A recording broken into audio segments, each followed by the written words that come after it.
folks. Welcome into another special quarantine edition of I've Got a Theory with Henish. Guest today is Karl Stedman, which is a great honor. He's the founder of the PSTV network, and he's the one that I connected with for this podcast. So I'm really happy to have him on because he's a smart dude, and he's got lots of things he's thought about. So, Karl, welcome to the show. Thank you for having me, Henish. And you've got something juicy. What do you got? Yeah. So I believe the last time we spoke, we talked about a different one, but this time I want to talk about our future as a country. And I want to actually go back 10 years because that's when it didn't really start then, but it got magnified then. In the 2008-2009 recession, we basically pushed our issues down the road. Okay, and I'll get into those in a second, but my theory is that our country is setting itself up for a massive bankruptcy. Okay. And wow, that's a big theory. Yeah, that has a lot of profound implications, which is not necessarily like disastrous and that sort of thing, but it still will change both our economy and our ability to do business across the world. Right. And the reason why I think that is in 2008, 2009, we had a massive amount of debt. You go back to 2001 to the dot-com bubble, we had interest rates drop down to essentially 1%, 2%, 3%, right? Which from a historical standpoint is very, very low. Well, since 2008, we've been hovering anywhere between 0.25 to 1.5%, which means that money has been extremely easy to come by. Sure. And real cheap. Yeah, it's super cheap, like historically cheap across the entire world. And what that did is actually increase the debt levels across all three major facets of our economy, which are the government, business debt, and personal debt. In 2008, 2009, it wasn't so much the governmental debt that was massive. It was personal debt, the housing bubble, and corporate debt. Both of those were large. With the bailouts, that debt basically transferred from the personal and the business side to the governmental side, which ultimately we all pay taxes on, right? So this is going to impact us for the next 15, 20 years. So during that time period, we were able to transition that debt load essentially and recover our economy. That's why it's been going so long. I mean, we've had 10 years straight, 11 years almost before this recession, which is a very long time when you're talking about economic cycles. But that just transferred the debt burden from public and personal debt to our governmental entity. Well, in the last 10 years, because interest rates were so low and because of quantitative easing, our public and our personal and our business debt all got even larger. Yeah. So with these new bailouts with the coronavirus, a couple $1 trillion, right? That is putting us in territory that has never been really accomplished in the history of the world. Like, I'm a huge history buff, and I've read all about bankruptcies, capital dispersion, just a lot of different things. And as a whole, right now, China, Japan, and us are all massively overburdened with debt. Now, we're in a good position right now simply because of the fact that the world reserve currency is the US dollar. Correct. Right now. Right. But that's transitioning away from the dollar. It's already, the process has started, and that's primarily oil driven. Well, oil is starting to exchange hands in both Chinese currency and the ruble, which is Russian. So that process of getting off the world reserve currency as the dollar is already happening. Now, what that means is once we're off the dollar as the world reserve currency, we can no longer print as much debt as we need. There's not going to be a demand for it as much, which is going to cause us to increase our interest rates to increase the amount of debt to support our debt load and support our payments if we go into another massive recession. Right.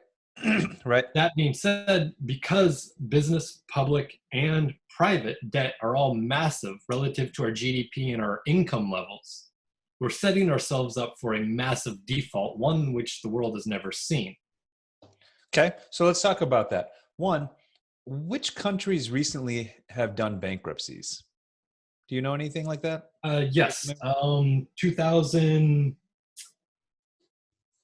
2008, and 2009, there was a couple small ones. The last major one was the devaluation in the late 90s was caused a massive spike downwards in the stock market. It caused long-term capital go bankrupt and caused a couple $100 billion in losses. What about some of these like South American, like, Venezuela, for example, I hear all kinds of stuff going on there. Did they file a bankruptcy? How does that work when you're looking for nationwide bankruptcy?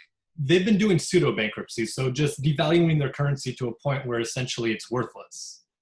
Okay. The issue is not other countries going through bankruptcy. The issue is the fact that we are the biggest or second biggest economy in the world. So what does that do for our our debt creditors, like the people that we owe the money to? Like, one of the $17 trillion debt, who do we owe that to?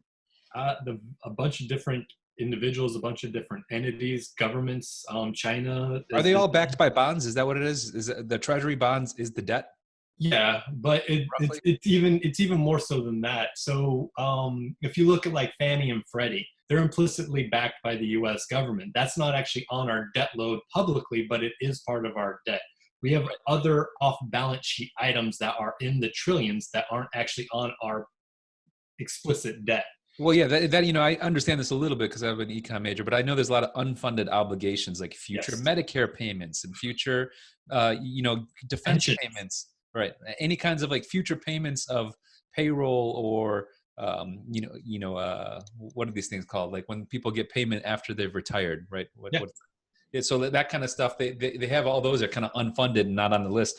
I guess the concern is that it seems like I've heard that China's doing this a lot, especially where they're trying to control trade in different ports throughout Asia, throughout Africa, throughout the Middle East, throughout Southeast Asia, where they'll give money for development or give people a loan saying, hey, we're going to give you X millions or billions of dollars, but in exchange, we need this amount of space of port so we can have shipping trade to your country. And they're negotiating favorable trades like that. And I know it's happening all throughout Africa too. So in some cases, I know that China's coming through and bailing these countries out for whatever kind of issue they have. Yeah. But in exchange, taking control of their trade. Yeah. So, is that a potential implication of something like this, where another country or another entity says, hey, US will do this, but you got to give us access to these harbors or these ports? I mean, that already has really started, just not access to ports per se. If you look at the real estate industry, for the last 20 years, it's been driven by different areas of the world that has been in boom. So when the oil boom was going on, a lot of Saudi Arabia transactions were happening in the real estate in the US. Russia, huge player in New York, real estate-wise, and on the East Coast. For the last 10, 15 years, actually, I take that back, minus the last about 2 years, China has been buying up our real estate. So essentially, they're gathering our own assets, which I don't really have a big issue with because our country is founded on what's the word I'm looking for? Our country is founded on money coming from other countries to produce and drive our industries, and it's transitioned from manufacturing to our major assets, which is mine, real estate, and IP. So throughout our industry, like, it hasn't really been a big issue to me, but what is the big issue is once we don't have the demand to sell as many bonds as we need to, you have a massive potential liquidity crunch across all markets. Okay. We have a debt-driven economy. And if that liquidity dries up, you have basically exactly what you're starting to see right now, where transactions are starting to fall through. Yeah, the lenders are getting more strict on what they'll give money for. Exactly. And more cautious, so they don't want to give it out as much unless they know it's a sure thing. Exactly. So if we actually do get to the point where we have this, let's say 30, $40 trillion of debt, which we're basically trying to grow our way out of our debt right now. But as a mature economy that can only grow up to about 4% per year, if we're adding larger debt loads than that on a yearly basis, obviously we're not going to win that race. Right. So when we get to that point, if we don't start taking drastic actions now, our kids are going to be dealing with a very different United States, extremely different. The economic prospects are going to be massively decreased. I mean, look at the Depression or the Great Recession as a small case studies. The Depression basically killed our economy for 7 years. Okay, right now, what we're going through basically is stopping our economy to a standstill with the coronavirus and everything. Okay, Sure. both of these instances are very small relative to if capital flow gets cut off because we have a default. Yeah. Think about it this way: if you go through an individual bankruptcy, it takes 7 years to get that off your capital or off your credit report, right? Right. Okay, well, if we're defaulting on handfuls of trillions of dollars to other countries, one, you have the possibility of war. Two, you have the possibility of basically a standstill in the global economic machine and all the ramifications that come from that. If you have liquidity turned off in the US, our economy ceases to run. That's exactly what's happening right now.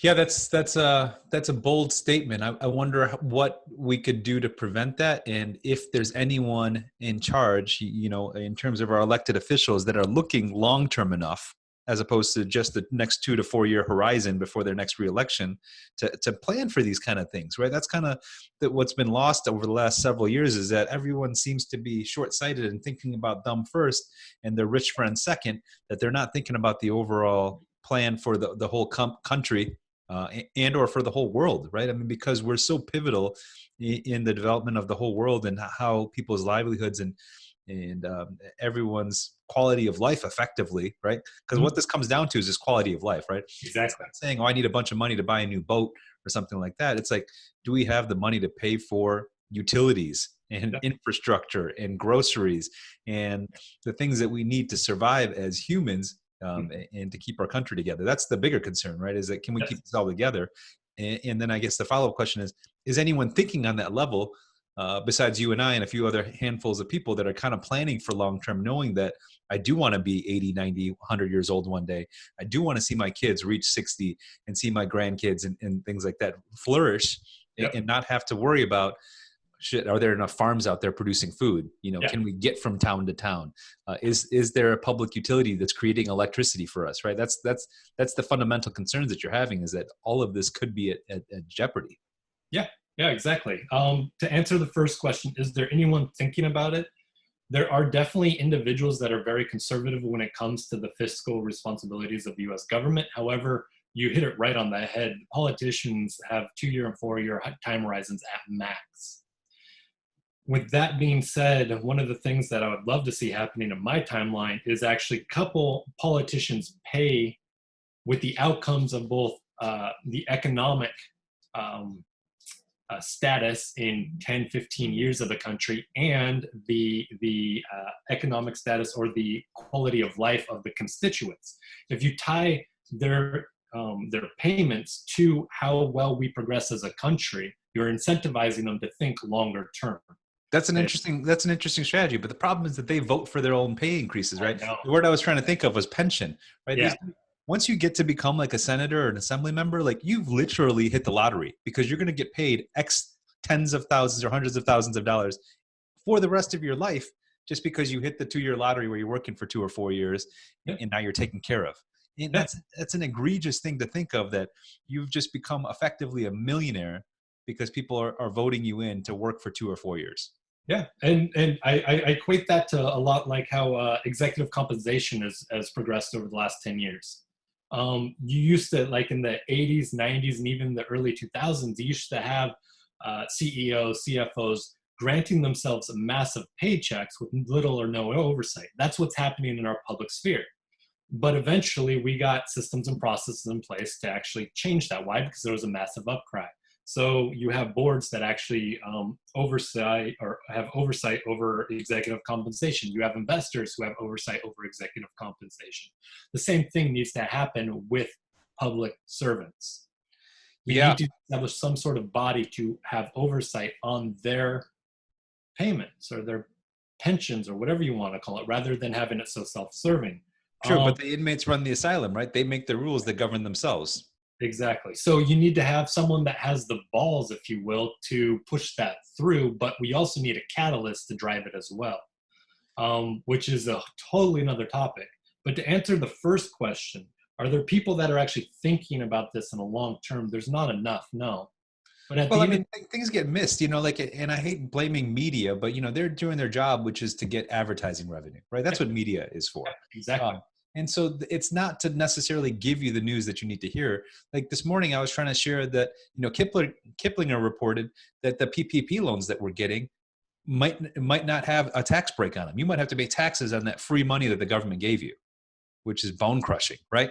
And so like that's not covered in the media enough, but it's definitely there, So now they're like, yeah, talk to your senators, talk to your small business administration to sort this out.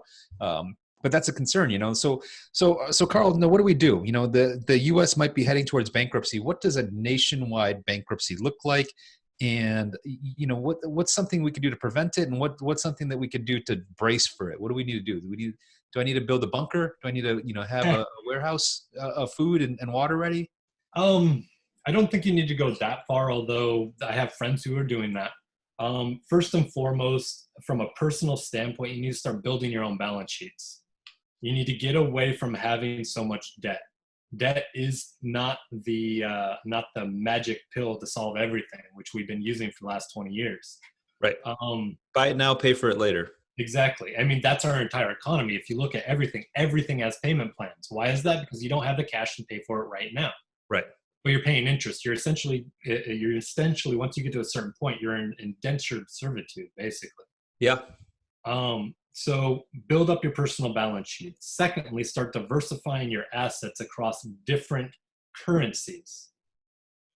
So outside of just the US dollar. Hold on one sec. And No problem. my cat literally jumped on his. I'll pause it. Yeah, it's all good. Go ahead. All right, so he was hopping on that. It's like a hamster wheel for a cat? Yeah, it's massive too. It's like it comes up to here.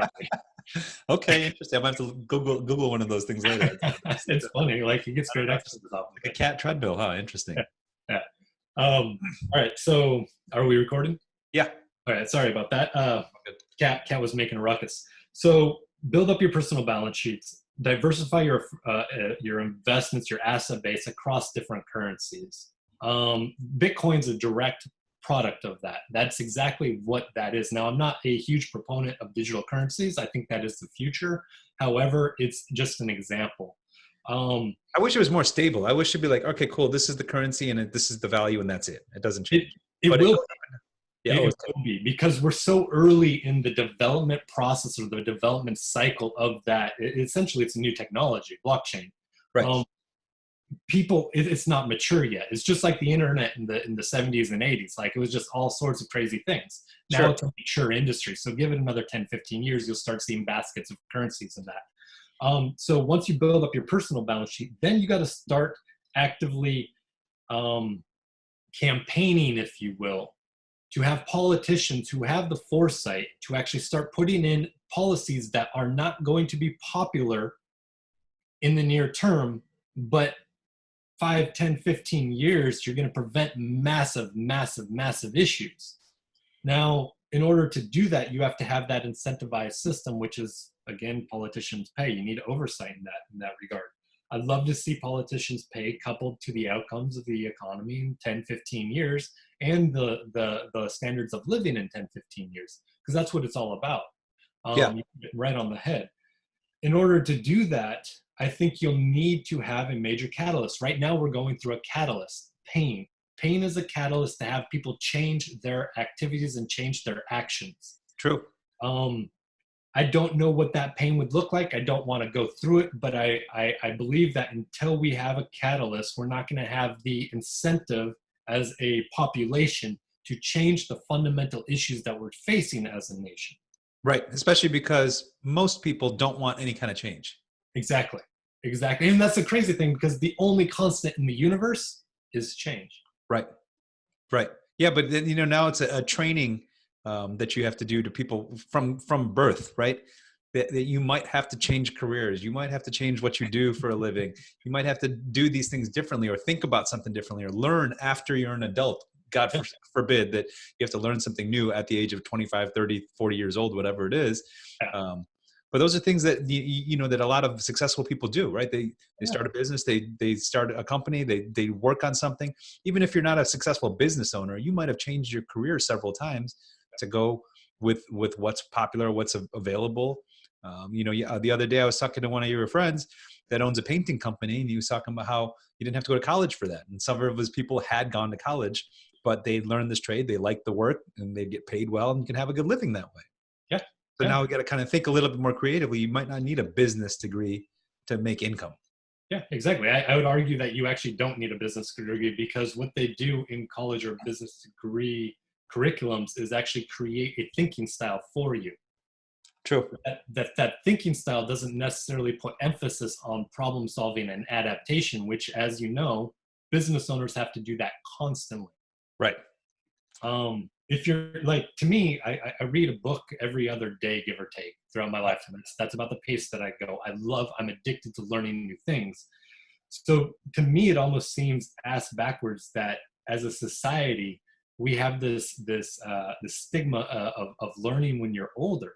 Like, Yeah. it should be a lifelong process. And the people that I'm surrounded by that are extremely successful, they've embraced that Yeah. because they can adapt and change. So it's something that I'm legitimately planning for. I am legitimately planning for having a major financial crisis, bigger than anything we've ever seen. And Yeah. I am actively planning to take care of my family now, because again, if you don't get ahead of this 5-10 years before it happens, or whenever it happens, you're going to be ran over by a train. Yeah, that's true. And then you're going to be asking for the government for a bailout, and they might not be able to at that point. Exactly. Like, the government, what people don't realize is the government is not unlimited. No, and it's not there to be your safety net. It never was. I mean, it's become that in the last several years. But I mean, government was basically just built to just keep us from killing each other, and maybe helping with transportation of goods and exchanging of products, right? I mean, it's Yeah. basically just kind of as a conduit for us, but it never was meant to be an insurance policy. Yeah, exactly. It's kind of interesting. I during this process that I'm laying out, I actually do see a massive change in the way government operates, from being all, like, right now they're in so many different pies. You have everything from fire to defense to pensions to owning private businesses now. Like, if you look at countries across the world, I see governments actually, if once we hit that debt load, that limit, that demand dies off dramatically, you'll see their scope of, or well, because of resources, you'll see their scope of influence decline dramatically, Yeah. down to just the essentials of, again, military. I don't even think fire and police should fall under the governmental bounds, simply because, again, it's a financial problem when you think about it too long, like over long terms of times.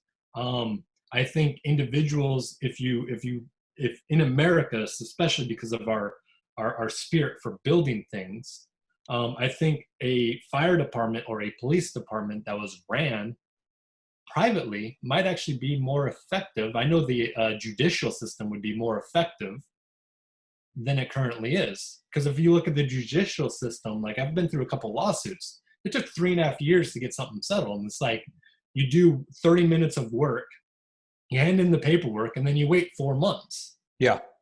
It's so inefficient, and it's not even funny. Like, Right. that should not be a governmental thing. There should be a upper body to provide checks and balances. But the traditional judicial system of, like, people suing people, that should not fall under government bounds. It Yeah. just doesn't make sense. No, So, and it's a problem with these organizations and these entities not wanting change, right? exactly. Most organizations and most entities, or whatever department it is, their number one goal has always been look out for number one, which is, how do I keep my department, my organization relevant and funded 2 to 5% more next year than I did this past year? The funded is the key one. If they don't use the money, they don't get it the next year. Right, exactly. So they're never thinking of, like, how do I achieve my goal better? It's, how do I get more money next year? Yeah.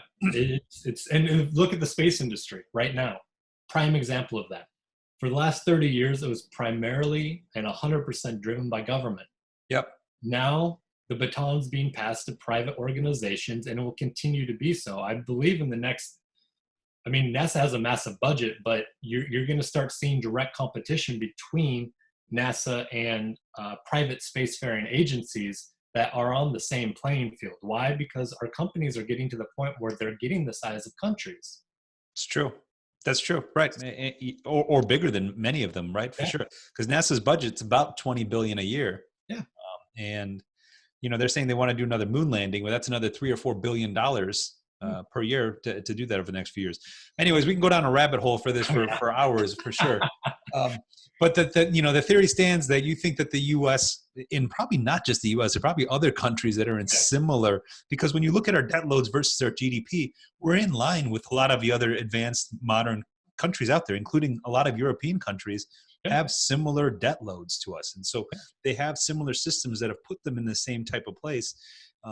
So it's not like we're an outlier and that we've done this worse than everyone else. We're kind of in the middle of the pack, except for the size that our country's gotten to. In terms of how we manage national debt and what kind of leverage that we've allowed people to get themselves into, companies have get themselves into, and even our own country to leverage ourselves against future interest and payments. So brutal theory, but it's good to talk about it and think about it, because even though the world is falling in right now with coronavirus, there's other implications that could be even scarier. We want to be positive. This is your network, but at the same, so there's some way to kind of plan for this, right? At least you have to be aware of the things that could happen, so you're not surprised when something blindsides you. Yeah, exactly. Like, you have to be educated about it. And then you can deal with it. You can adapt and change with the times. Yeah, and that, I think that's the silver lining in all this, is that things are going to change. A lot of stuff's going to get better. A lot of people are going to get better, and some people are going to suffer because they were resistant to change or do something different. Yeah, completely agree, man. Completely agree. Carl, thanks for spending some time with me on yet another super compelling episode of I've Got a Theory. Please like, subscribe, and comment. We'll catch you next time. Thanks. Thanks, Henish.